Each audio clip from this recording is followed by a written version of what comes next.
हम बहुत स्थानों पर जाते हैं बाबा की कथा के आश्रम में। आजकल एक बहुत बड़ी समस्या ये हो गई साहब कि आजकल सब सेट है। परिवारों की बात कर रहा हूं। टीवी सेट है, सोफा सेट है, चांदी का डिनर सेट है, बेटी सेट है, बेटा सेट है, लेकिन माइंड जो है वो अपसेट है। अपसेट क्यों है ये भी समझ लो साहब। हम बॉम्बे जब जाते हैं कथा के लिए तो वहां हमको मिलता है बटाटा वड़ा, मिर्ची वड़ा भी कई जगह पे मिलता है। और पटना में हम आए तो वो कहने लगे गुरुजी यहां दही बड़ा है। तो आजकल एक समस्या बहुत बड़ी हो गई। आजकल लोग कहते हैं ना बटाटा वड़ा ना मिर्ची वड़ा, मैं बड़ा, मैं सबसे बड़ा। उसको सब छोटे लगते हैं। आज ये स्थिति हो गई साहब कि चांद को छूने में हम गर्व का अनुभव करते हैं, पर मां बाप के चरण छूने में हमें शर्म आती है। आज इतने बड़े हो गए।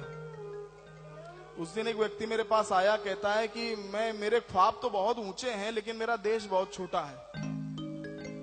मैंने कहा कौन से देश की बात कर रहे हो? कहता भारत की। मैंने कहा अरे तुम जिस देश को छोटा समझ रहे हो उस देश से बड़ा देश और कोई इसलिए नहीं हो सकता है क्योंकि सारे अवतार तो इसी देश में हुए हैं। बात को समझना। मुझे उस समय बहुत आनंद आता है जब विदेश से लोग आते हैं और कहते हैं Guruji please tell us something about Sai Baba, please tell us about the advent of Sai Baba in India. मुझे बड़ा आनंद आता है। क्यों? आज मोबाइल भी निकालते हैं ना अपनी जेब से तो लिखा रहता made in China, made in Japan. लेकिन एक धार्मिक संपदा ऐसी है जो हमारे पास है, जो सिर्फ हमारी है, और विदेश से भिक्षुक की तरह यहां पर लोग आकर के पूछते हैं कि हमें ज्ञान दे दो, हमें ज्ञान दे दो। तो हमारा देश बड़ा हुआ कि छोटा हुआ ये बताओ साहब। ये सिर्फ वही देश है कि जहां की महिलाएं जो विवाहित हैं वो ये कहती हैं कि जब इस दुनिया से मैं जाऊं तो लाल रंग का सिंदूर मेरी मांग में लगा रहे। बताइए इससे बड़ी बात और क्या हो सकती? ऐसा है क्या विदेश में? और विदेशों में तो मैं जाता हूं तो ये स्थिति है कि अगर कोई मर जाए, अगर कोई वहां पे मर जाए तो लोग कहते हैं गलती से आज मर गया, संडे के दिन मरता अच्छा रहता। ये भारत नहीं है कि जहां पर लोग पीछे चलते हैं कि अरे इसकी अंतिम यात्रा में भी हम इसके साथ हैं। वो कहते हैं मरता तो संडे के दिन मरता, हमें अच्छा रहता। तो इसलिए कभी अपने देश को छोटा मत समझना। बड़े हो जाओ कोई बात नहीं, लेकिन इतने बड़े मत हो जाओ कि तुम्हारे पैर तुम्हारी जमीन छोड़ दें।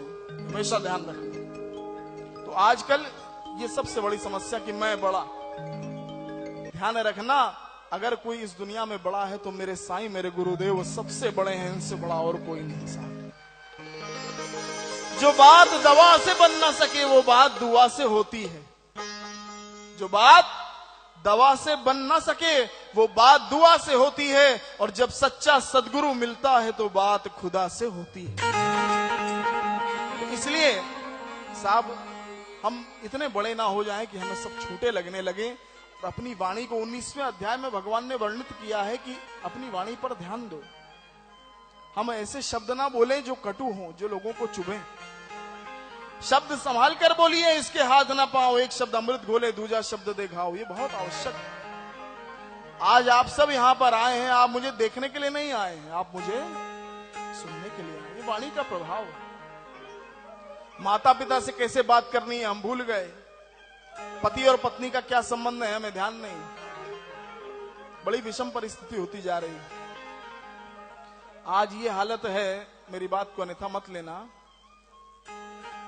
कि दाल बना करके दी पत्नी ने पति को, उसमें कंकड़ निकल आए। कंकड़ निकल आए तो पति ने कहा कि तुझे दो दो आंखें दी भगवान ने, क्या तुझे कंकड़ नहीं दिखता? दो दो आंखें दी हैं, क्या कंकड़ तुझे नहीं दिखता? तो पत्नी ने झट से जवाब दिया, कहती है कि तुमको भी तो 32 दांत दिए हैं, क्या कंकड़ नहीं चबा पाए तुम अभी तक? ये परिस्थिति है साहब। ये वर्तमान परिवेश की मैं बात कर रहा हूं। यही हो रहा है आजकल। आपस में लड़ाई हो गई पति पत्नी की, बोलचाल बंद हो गई। पति को अगले दिन निकलना था स्टेशन से, तो एक कागज में लिख करके दे दिया अपनी पत्नी को सुबह 7 बजे उठा देना, क्योंकि बोलचाल बंद है। अब जब स्टेशन जाने का समय आया तो पति सोता रह गया। अब जब देखा तो घड़ी में 9 बज रहे थे।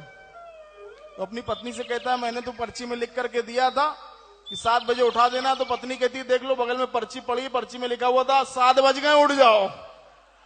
ये परिस्थिति, घर घर की कहानी है।